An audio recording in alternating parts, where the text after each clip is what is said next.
Now introducing the Minor Wisdom Trio! Minor Wisdom!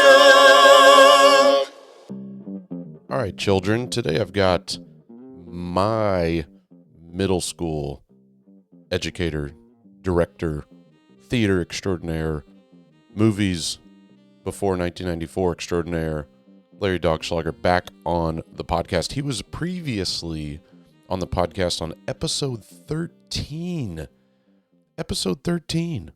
And now we are on this is episode 158. So if I do my math correctly, carry the 145, right? 145 episodes since Larry's been on. So I had Larry back on.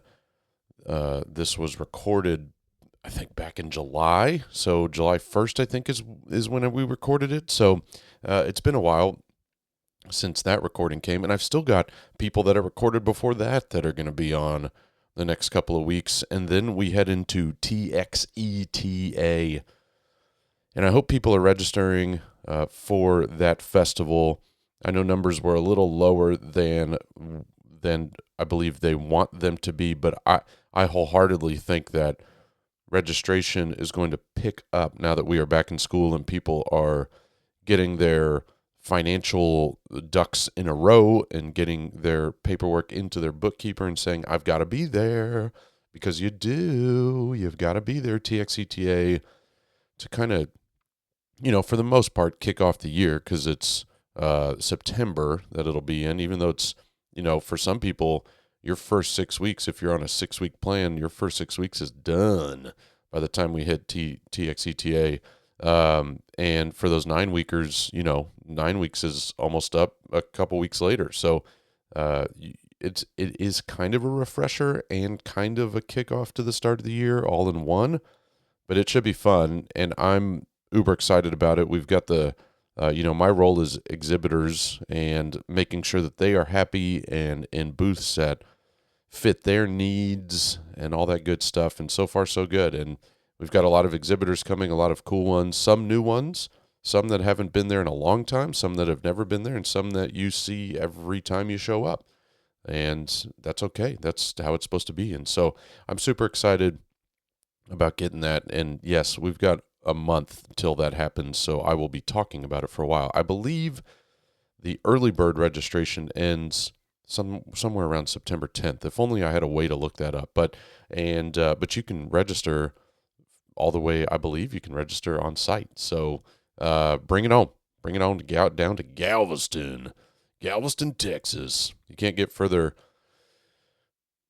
south. You can get further south, but you can't get further south on 45 on the interstate than Galveston, Texas. One of my favorite stories, actually, this has a little bit to do with Larry. My friend Blake and I know it's not me looking in a mirror, but my friend, one of my closest, dearest friends in the world, his name is also Blake, makes it easier for us. But long story short, we went and we wanted to experience a Waffle House in Galveston at 2 a.m. This was back when we were in our early 20s, and we just wanted to experience it. And it was everything you would think it would be. Cops were called, not because of us. Food was thrown, not because of us.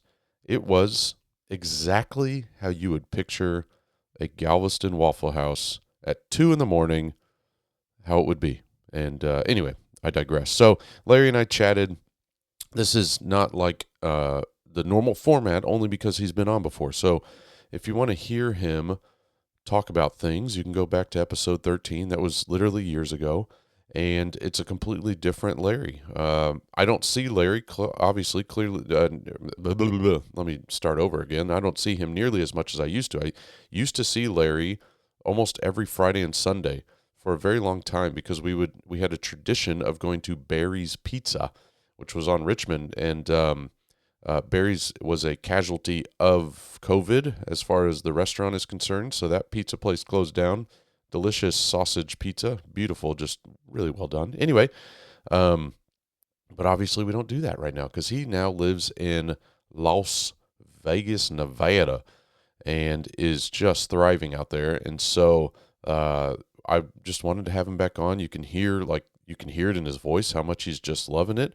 Not that he part of what I took out, what I took out at the beginning, at the head of the convo, was his sort of like he pretty much explained that Houston wasn't for him. Like he loved Houston. He's grateful for the opportunities that he had here, and obviously all the kids and friends that he met along the way, but it wasn't for him. And so he's in Vegas now, just living his best life. And speaking of before the recording, after the recording, I wanted to mention that he mentioned that now he is more fulfilled by his former students that go into theater teaching. So he's, I think we touched on some of his former students going into the profession of performing arts and theater, but he is more fulfilled by the students that go into education.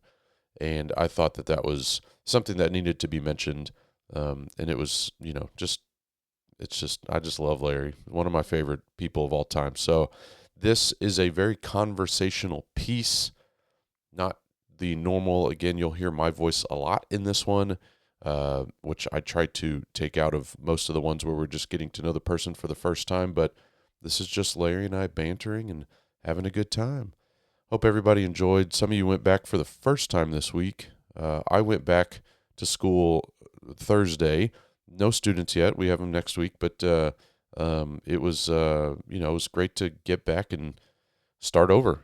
Start doing the thing. And if you're a teacher that's dreading the first day, go do something else. You know what I mean? So yeah, that's all I got to say about that. I'm not going to get on my soapbox about that, but hope you guys enjoyed this week's interview with the one and literally the only Larry Dachslager.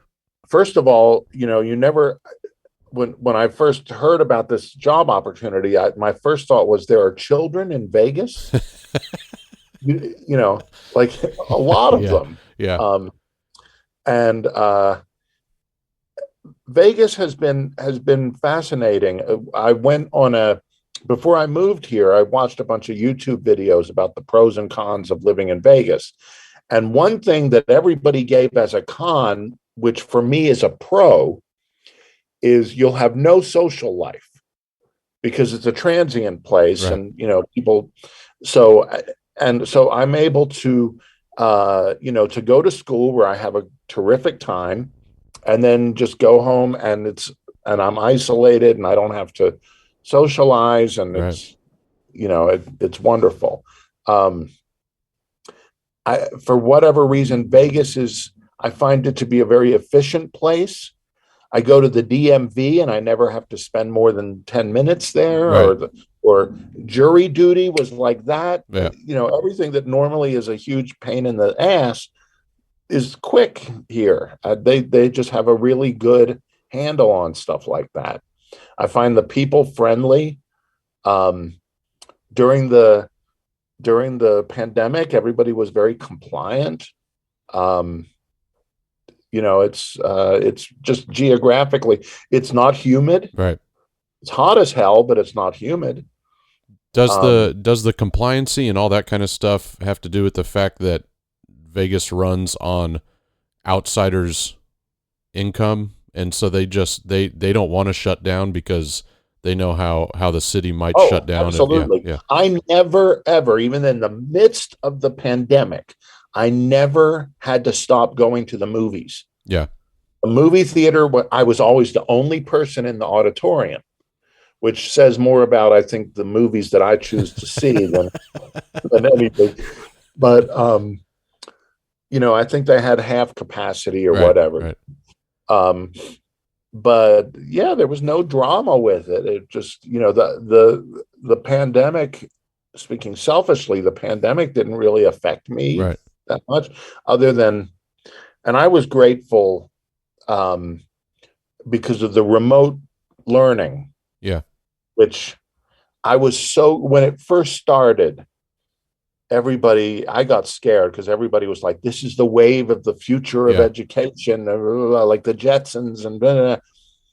And I was so grateful that now everybody, like, it's widely known for a fact that it doesn't work. Right. Right. Not only does it not work, but it's harmful. Right. on multiple levels. And now we know that, and we can just put that, just stop even trying to, you know, Yeah. There are a lot of things that we now know won't work, and you have to do in person. Theater being one of them. Yeah. I applaud everybody who did theater on Zoom. Well, it's film, but yeah. Right. Ish. But don't even call it theater. Yeah, right. I made that argument many times. Yeah. Yeah, exactly. But now we know it for a fact. Yeah. Which for me is very heartening. Right. Because as you know, I'm a technophobe. I'm a Luddite, whatever, you know. That has not changed. Right. And that has its advantages too. Yeah. As well as disadvantages. I'm actually surprised the light is on in that office that you're in right now, that you found that thing on the wall that goes up and down to get that light on. Well, no, because it'll probably turn off. Every so often it turns off, and I have to do an interpretive. You have to wave your get it. Yeah. Get it on. Yeah. I do need to circle back real fast. You said that every time you go to the DMV, why shouldn't you only have to go like every once in a while? Well, I've had to go twice. Oh, okay. You're just hanging out at the just seeing right. Just people watching. Well, they have slot machines there, and no. Right. That's funny. Well, that's good. So, I like what you said about how the social life element, you know, because for me, I understand that, knowing you as long as I've known you, that you appreciate kind of the quiet, and not even the quiet really. That's probably the wrong thing to say, because you will listen to things and watch things, but you appreciate the solo element of solitude. Yeah, exactly. Solitude. But I never thought of Vegas as that, as this lack of social life, because again, I'm coming at it from somebody that goes there and then leaves a couple days later. Right. So yeah. Right. Yeah. And you're on the Strip, I assume. Yeah, I mean, I don't know where I was. I was just I had so much to drink. Right. The only time I go to the Strip is if out of town people come. Yeah. And they're staying at a hotel there. I'll go meet them at a casino for dinner or whatever. Right. But what's the difference between a kid that's grown up in that environment and just the big city? I mean, and I don't even know if you would call Las Vegas necessarily a big city in that traditional sense, you know. But what's the difference between a kid there and a kid here? I'm sure there are many, but one that sticks out. I don't know that there's much difference. Generally speaking, mm-hmm. I do know this, and I'm going to try and fail. I'm going to try not to sound like a snob. Yeah. And I don't mean this to sound snobby. Are we recording now? Yeah. Yes. Okay. Yeah. That sounds snobby. No. Yeah. Yeah. I'm just kidding. But one thing that I found out really early on, they don't have, and this is very much by design, I've been told many times, they don't have the average idea of art here. They don't have museums. You can't see. The one downside for me is that you can't go see an art film. You can't see a foreign film unless TCM puts out, right. the 50th anniversary of whatever. You can't. Everything is going to be the mainstream, the comic book movies. Yeah. As far as movies go, they don't want that, because if people come here, they want them to gamble. Yeah. Right. And do the stuff that Vegas is famous for, and they don't want. So there's very little. There is some theater here, other than like Cirque du Soleil, the spectacular stuff, more traditional stuff. Yeah. Stand up and the stuff that you. But very, very little. So, and this community, and this is, I don't mean to sound judgy, they're just not in, just like I wasn't into football in Texas. They're not into it. Right. We have there are parents who don't come to see the plays that their kids are in just because they're not into it. Right.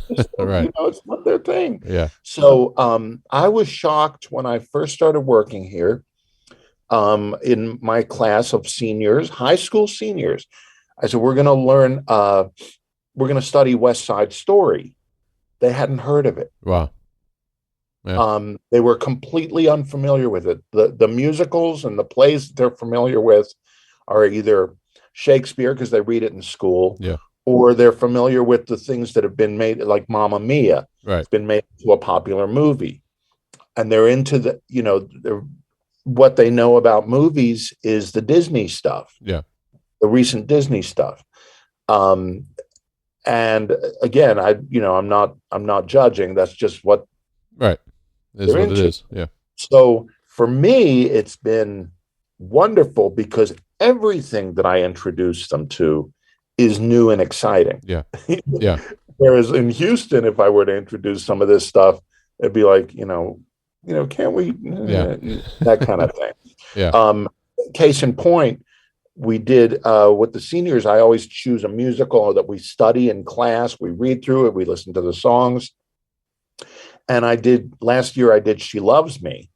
And we just read through it and listened to the songs. And they became so excited about it, they wanted to do it. Right. I said, well, we can't do it as the musical because there aren't enough parts. It's a small cast. Well, can we do it as a class? And it turned into the first student-run production that the school's ever done. They directed it, they designed it, they cast it, and the whole class turned into a production class. Wow.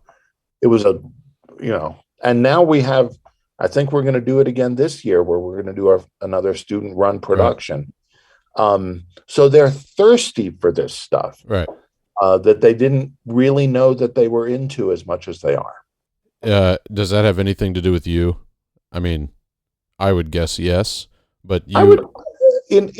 I think my enthusiasm. Right. For it is infectious. Right. So in that regard, yes, because I'm going to bring to the table. We did a review, and of course, I brought all my weird, obscure stuff. Yeah. But again, they don't know the obscure from the not obscure, because this is very new for them. And the community and the parents. Do you so every time you ask Blake and I for a line, like, did you put a line in that production too, or are you putting lines in every show that you do? Every show in She Loves Me. Yeah, that's why I ask you so often. Well, I don't know if I ever knew what shows were worthy of the line or not. I guess it's just every show. I don't know if I knew that. No, it's a tradition now. Yeah. The students ask for it. Yeah, I mean, I remember at Emory watching some shows and be like, that's why did the Cat in the Hat just say that? But right. Anyway, yeah. The students ask for it, and now it's a game where we see which is because I rewrite the whole script or retype. Yeah, retype it. Write it. I retype the whole script, and I just put it in there. And now it's a game to see which cast member can find the line. Yeah. And sometimes it's easier than others. But in She Loves Me, it was something about, this is the second time I've eaten today or something. I don't remember. We've given you a lot of lines. A lot of lines. Yeah. Next year, you're going to be giving me 5. I would love to make a tiny book of, that just has like the haiku type book, but it's just the lines from your shows. That would be great. Right. So when it comes to these kids now, like, actually, that has nothing to do with my question. Are you still teaching film? Yes. Do you, when you start or in the past here, when you have done your musical introduction of like whatever musical it is to those kids, do you go towards the film or do you stay away from the film if there's a film to be shown? So like with West Side Story, did you show them Cheetah Rivera and all that? Yeah. If there's a film, we always do the film after the stage version. Okay. And my film appreciation is just basically it's for middle school. Okay. 7th and 8th graders do the film appreciation. And just to be clear, I don't teach filmmaking. Right. Even though we do make films on their phones. Right. Just for fun, just so that they can use the terminology and it's fun. But it's really about, and again, I don't mean to sound like that guy, but how to watch a movie. Right. Because they watch the stars and the story and they think that's all there is in a movie. Right. And that's all there is to watch. And so we dig a little deeper. What's a film, this is on topic but off topic, it's more just interest, something I would ask you over a nice egg custard. What is have you ever had a moment when you're watching a film that you've seen multiple times in front of your kids that you were like, oh, I don't know if I ever knew that or recognized that or caught that, or like, have you had those, because you're a film buff, especially with a certain or not an age range, but a certain generation of film. Right. Have you ever watched something and been like, oh wow, I've seen this movie 100 times and I've never caught that? Yes. Sometimes it happens because, films, especially nowadays, that people are so hyper, and this isn't a criticism, but people are hyper aware of stuff. So there are a lot of times when a movie that I used to show, and I'll show it now and then realize, oh my God, that doesn't fly too well these days. I don't want to use the word political correctness, or you get what I'm saying. Yeah. And then sometimes I feel, oh, let's address that and put it in the context of when the film came out. But my favorite story about that is, Laurel and Hardy, the comedy team, right, from the 30s. Well, Oliver Hardy had a tattoo that he got when he was very young. And they always hid the tattoo in the movies. So he was always wearing long sleeves or whatever. Blah, blah, blah. And they make it, if you read about Laurel and Hardy, you read about this tattoo and how it was always hidden. So one time I was showing a Laurel and Hardy film. It was just a scene. Yeah. And one of the kids said, he has a tattoo. It's like, what? And I never had mentioned the tattoo or anything. Yeah. It's not even worth mentioning. And I didn't even know there was a movie in which you could see the tattoo. But one of the kids, that's focused on it immediately. So that, I don't know if that answers your question. If that's an example. Yeah, that's good.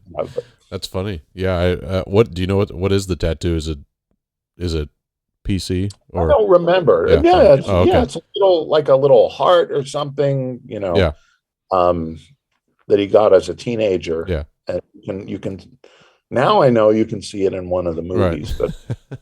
But that's pretty funny. Yeah. Well, nowadays even The Rock has been in movies where he's covered up his tribal chest-ish, all that stuff. So you can do anything with a computer nowadays.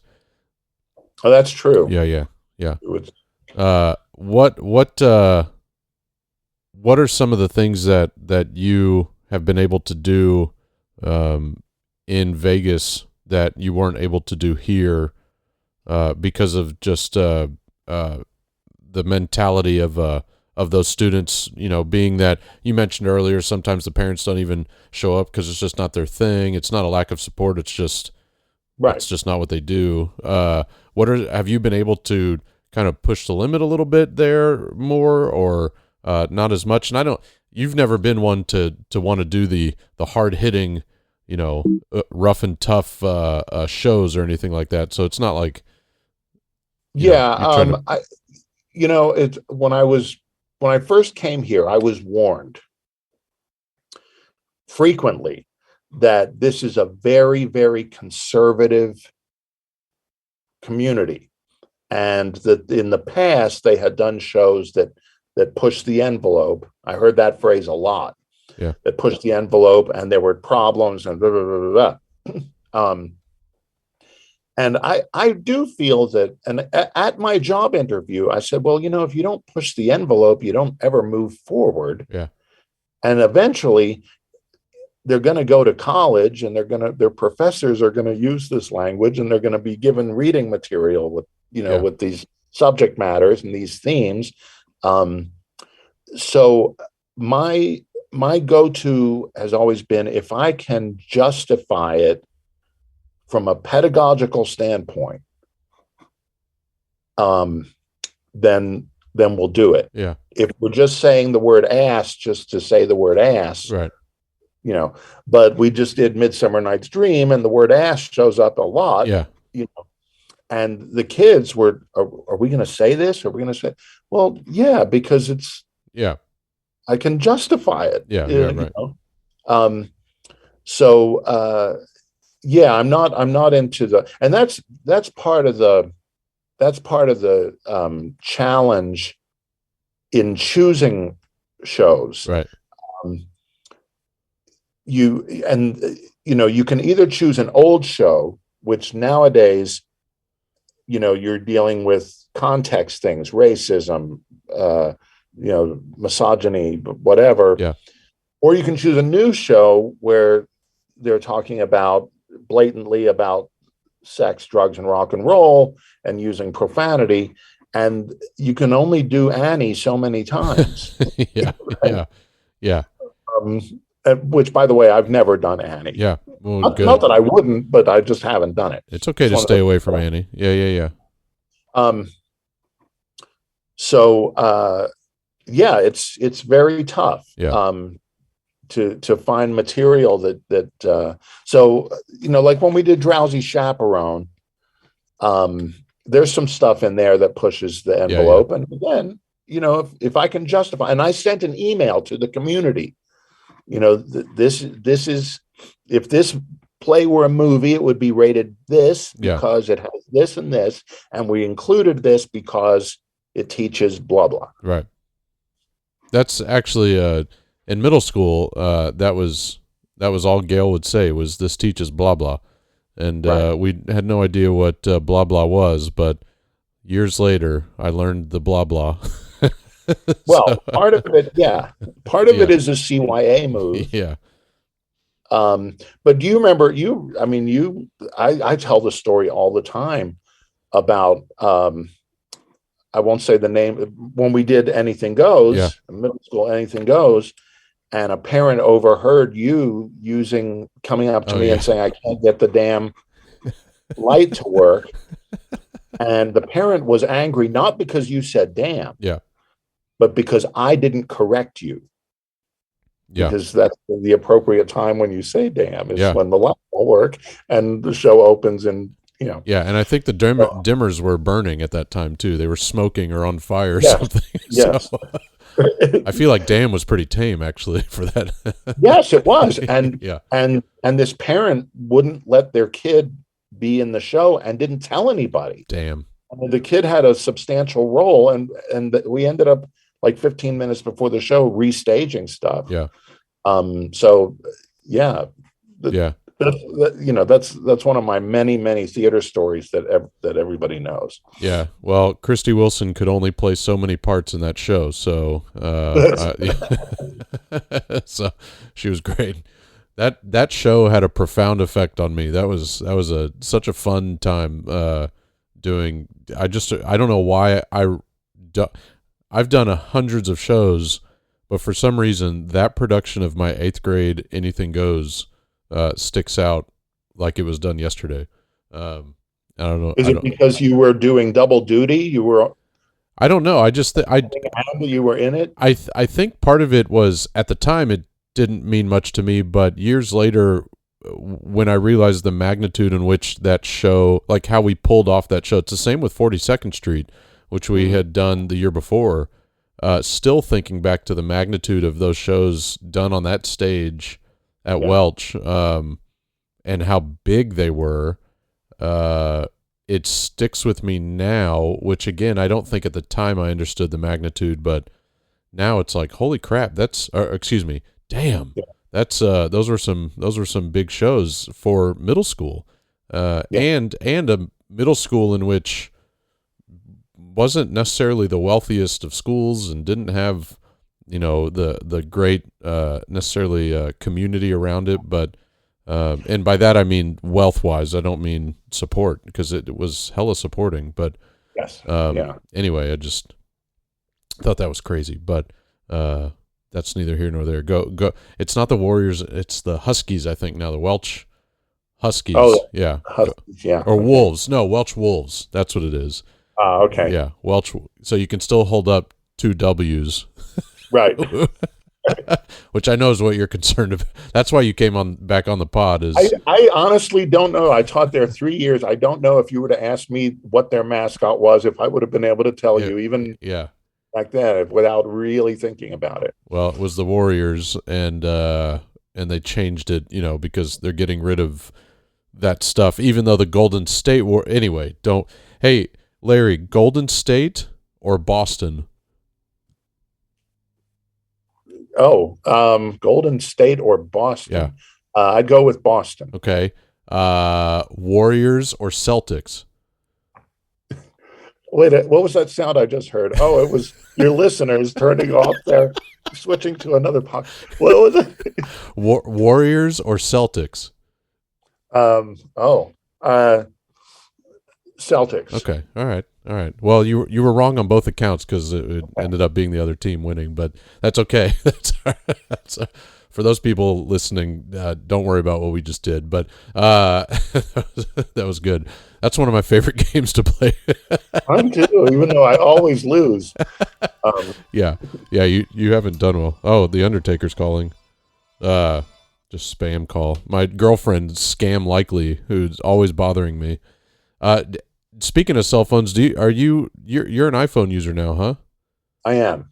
How has that changed your life? Has it changed your life, or do you just use it for the phone or text? No, because I don't like to talk on the phone. No, it has changed my life for good and bad. This is true. As much as I slam on technology, it has. And I've only realized this recently. I use it for Spotify and for GPS and stuff like that. So it's useful. But one really positive way that computers and the cell phone have changed my life is that I have always had, for lack of a better word, anger issues. All 100% of my anger goes towards technology. Yeah, right. I can't remember the last time I was angry and expressed anger at a human being. Yeah, right. I'm so forgiving of humans because all of that, when I need to just express rage, all of it goes to things now. Yeah.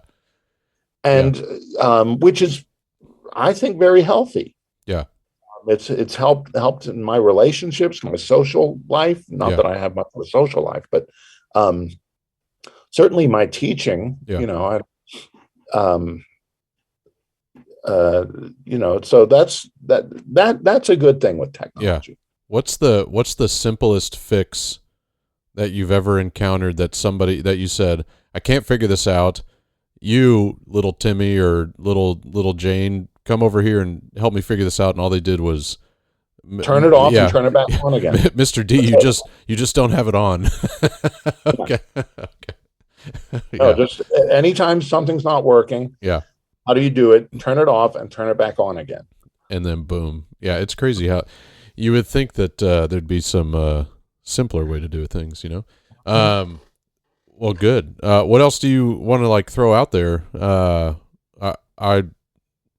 want to listen to you. I could listen to you all day, but what else do you have to kind of offer up and because we could sit here and bore people with inside jokes and all types of stuff. Your listeners know our history. I think if they listen to the first episode, which I think podcast hosts are always supposed to say, "Hey, go back to the archives."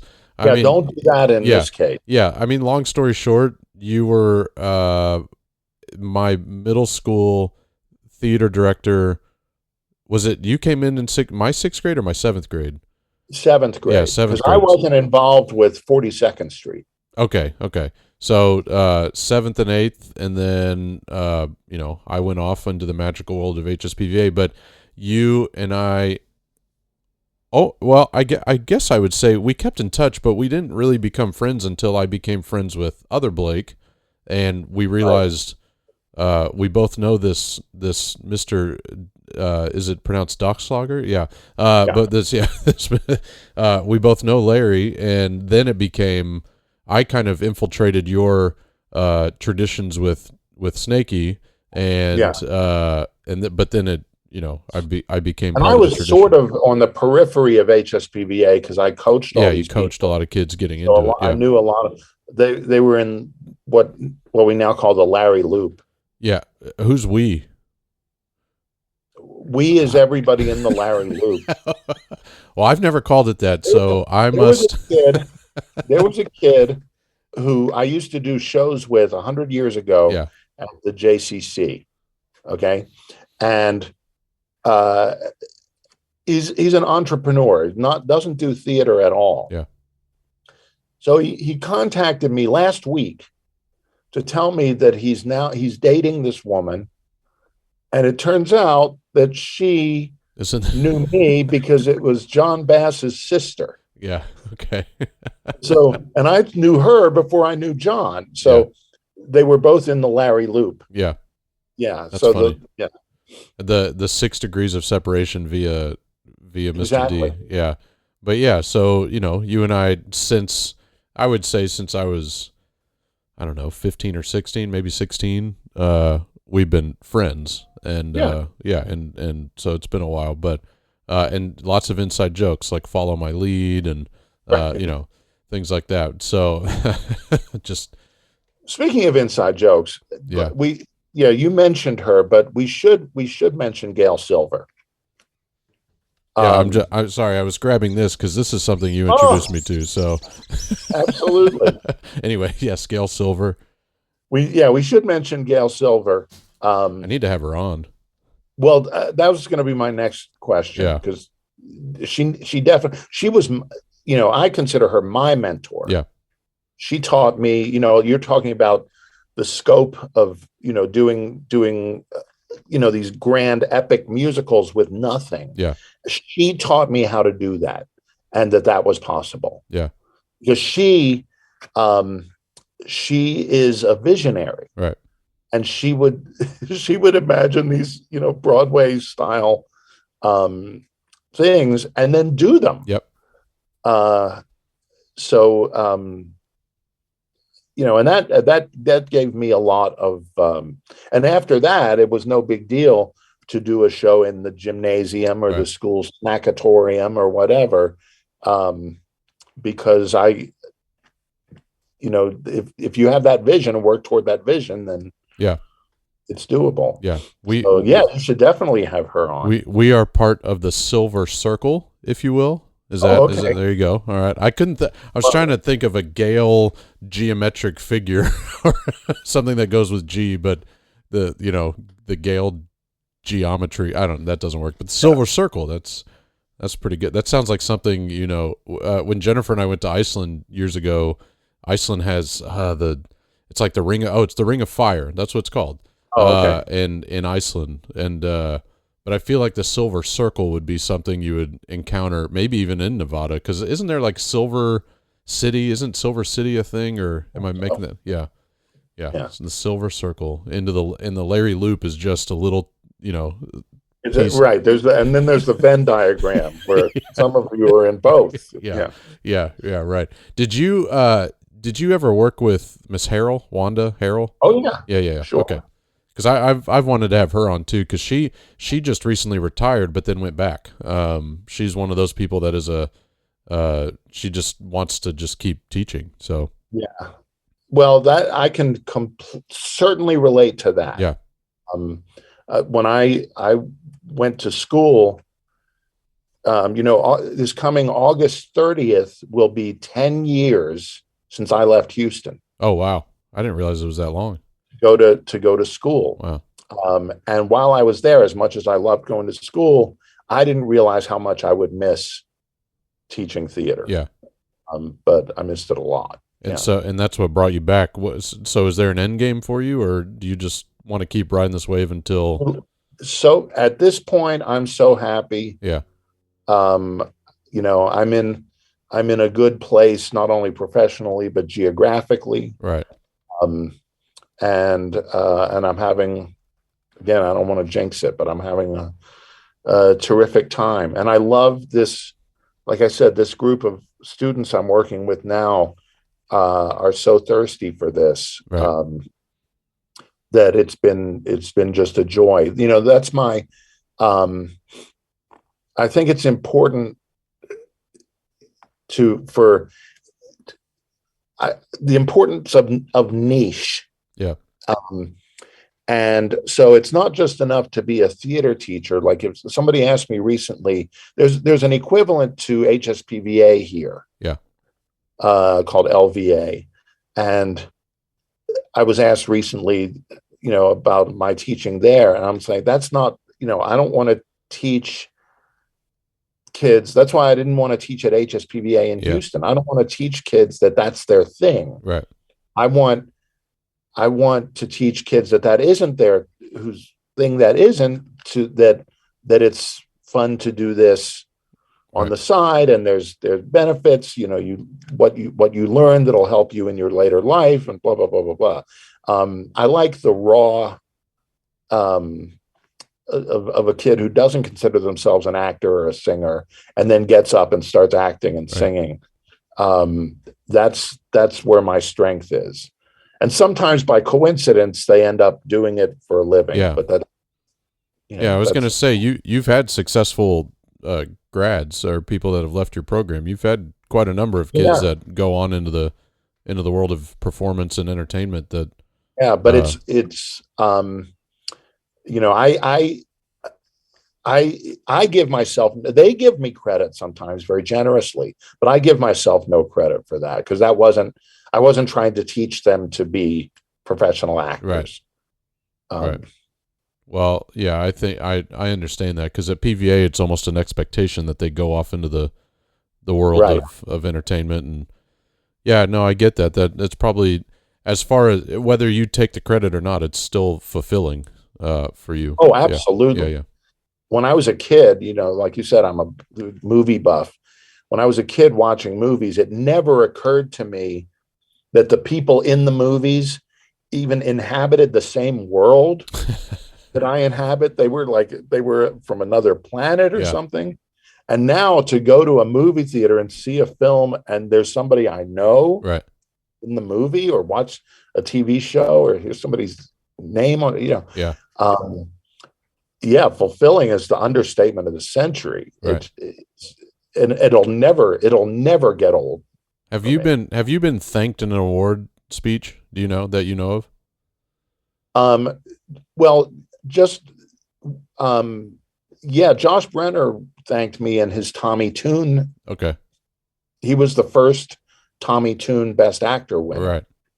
And he thanked me that night. But he has mentioned me on quite a few, even recently, quite a few podcasts. When they ask him how he started, he always mentions me and Gail by name. Right. You know, which is just thrilling. Yeah, that's why you hear, and then in the background you hear the jingling of keys, and yeah, right. Again, inside which I want to hear on. I need to. I will reach out there and get her on. So Larry, I want to get you out with any sort of, wisdom. It's the name of the podcast, but you've gone through. I did not realize it's been almost 10 years. It doesn't feel that long. No. But I know that you've had quite the change, and I don't remember exactly when you were on in the grand scope of the first run of the podcast, but I want to say it was relatively early in the 20s, if you will, 20s or 30s of that time. So it was probably 3 or 4 years ago by this time. But I was still in school. Right. So what has impart some Larry Loop wisdom onto the people that maybe comes from your schooling or your newfound love of dry heat or anything that you've got inside there? The biggest thing that I've learned is to embrace the randomness and not put as much. I try to get this across to these kids, but not successfully. And I get that because they're being just inundated with, you have to plan. You're going to go to college, and then you're going to go here, and then you're going to do this, and then do that. And life is going to say, yeah, no. Yeah. No. And the idea that just the notion that I would end up living in Las Vegas is so crazy and so random. People ask me all the time, do I gamble? I'm like, my gamble was moving here. Yeah. Right. So embrace the randomness of, when something happens that's unexpected, enjoy it. Just like with theater, something unexpected happens in live theater and you cover for it. That's where the magic is. Yeah. And it's memorable. And life is the same way. Somebody, you plan to say this line and another line comes out and go for it. One of my favorite lines in any movie is the original Willy Wonka, where the mother says, when will things change? Because he's going through a tough time. And she says, when you least expect it. Yeah. And that is absolutely true. Everything good that ever happened to me happened unexpectedly. Right. And I've learned to just embrace that. Right. That's the big thing that I've learned.